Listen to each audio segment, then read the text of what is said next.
All right, and welcome to our second video and our final video. This is going to be short and sweet, hopefully covering our syllabus.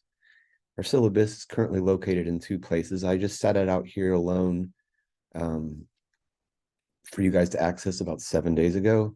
It's just a requirement by this college, but it's normally going to be located here with all of our other important documents under the Student Start Here course information. Syllabus. So yes, these are exact same documents. Eventually, you're going to only be able to find it here in this module folder. Let's click on it. 1, 2, and here we are. So this is our Greek and Roman mythology and translation syllabi. It's fall to 2023, a 3-credit course. This is an asynchronous online class, so there's never actual meeting times. I do not have an office. I am actually in Charlotte, South Carolina, about 8 hours west of you, or east of you, I should say. And, but I do have an office phone number. My office hours are located here, Monday through Thursday, 9 a.m. to 2 p.m. And on Fridays, I'm available 9 to 12. So if you need to talk to me in person, I am like essentially in my office during those times. And that's the phone number you can reach me at. But normally we just communicate via email. Jeff.allen@kctcs.edu. My preferred method of communication is email and Blackboard Messenger. I will do my best to respond within 24 hours, but I usually get back to people real quick within a couple of hours. So 24 hours at maximum. Rarely does it take that long. This is for you to read about a healthy and safe community at Sky. This is a course description and structure. So as we've already read, we are examining mythical literature, primarily Greek and Roman texts. The instructor role is threefold. I'll read that real quick. That's also available in the introduction to your instructor document, but I'll just read it once somewhere. So my role is threefold. The purpose is to give you the opportunity to participate in a learner-centered classroom experience. A learner-centered classroom focuses on producing student responses, learner-to-learner interactions, and student engagement with one another. It helps students in an online class like ours not feel so isolated in their learning experience. My second role is to provide you with clear student learning objectives for each assignment and clear learning objectives for each module overall. You should always have a strong sense of your overall goals in this class, what you are here to learn, and a clear understanding of how the assignments you are completing align with these overall learning goals. 3, my purpose is to make sure you know how to navigate our online classroom. That's what this is in part 4. For many people, the logistics of an online class are daunting, much different than just walking into a classroom and receiving an assignment on your desk. So it is really important that navigating does not become an obstacle in you achieving your success. I am here to make sure that is not a problem for you. Let's see, there are no required materials or textbooks. I'm providing everything for you. Open educational resources is one way that I like to go about teaching, using OEDs, as they say, open educational resources, OERs.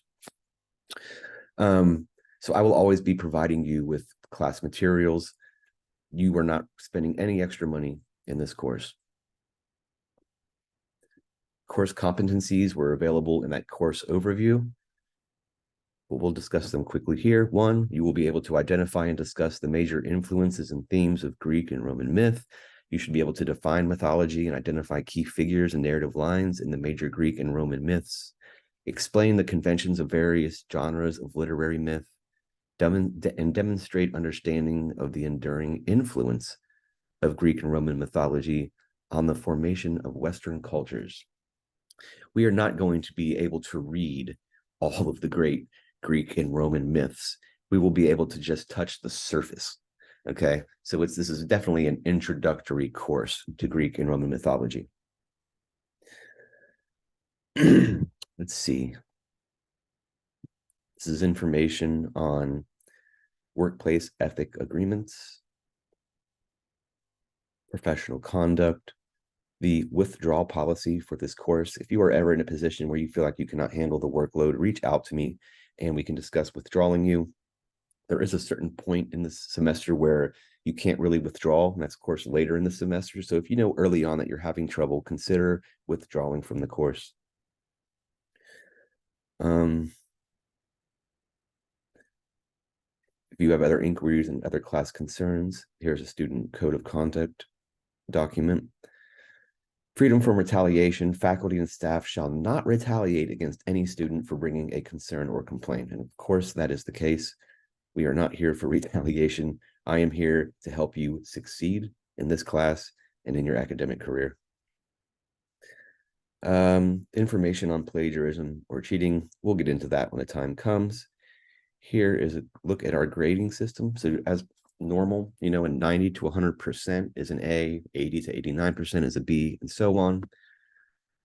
We use during this semester together a point system. So it's always points for each assignment that you receive.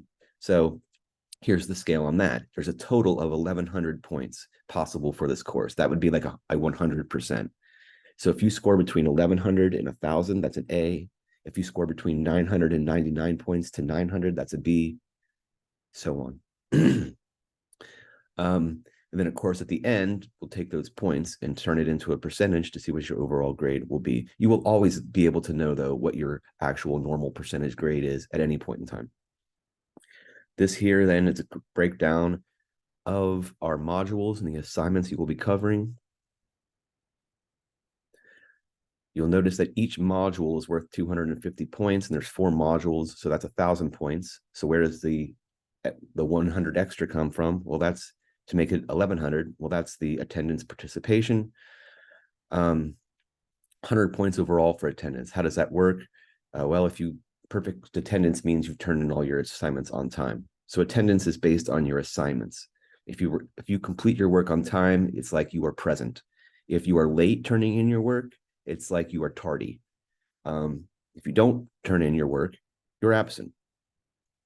Let me clarify that. If say you have an assignment due this Sunday and it's not turned in on time, then you're marked absent, and only excused absences or extensions will be marked tardy.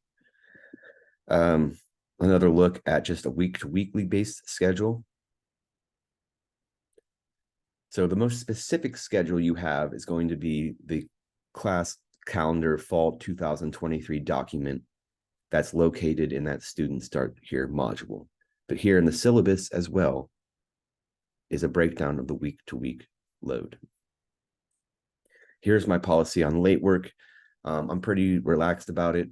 You can turn in late work for any assignment as long as we're still in that module. So if we're like in the next module and we're talking about Ovid's Metamorphosis and you're trying to turn in work from Hesiod, another poet from Greece, we're not in that module anymore. So you cannot turn in that work. So, the modules are in 4-week sessions.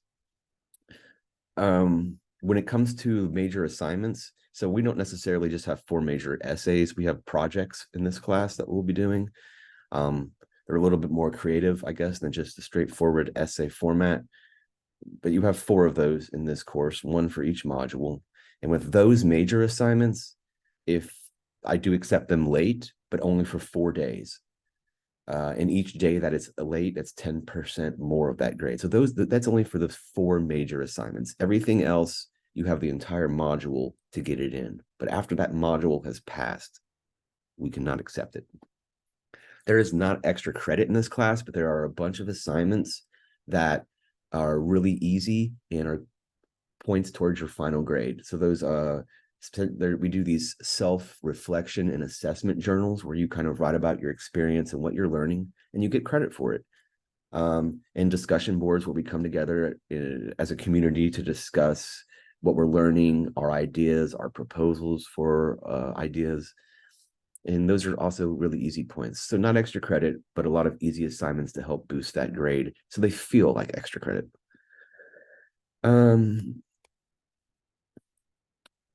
I think that really covers it for this syllabus overview. It's always available for you to look at. You should read through all of it on your own. This was just me looking at it at a glance. And look out for an announcement to the whole class, and it should come to you via email as well, telling you to reach out and let me know that you have acknowledged this syllabi overview. So look out for that announcement coming up today.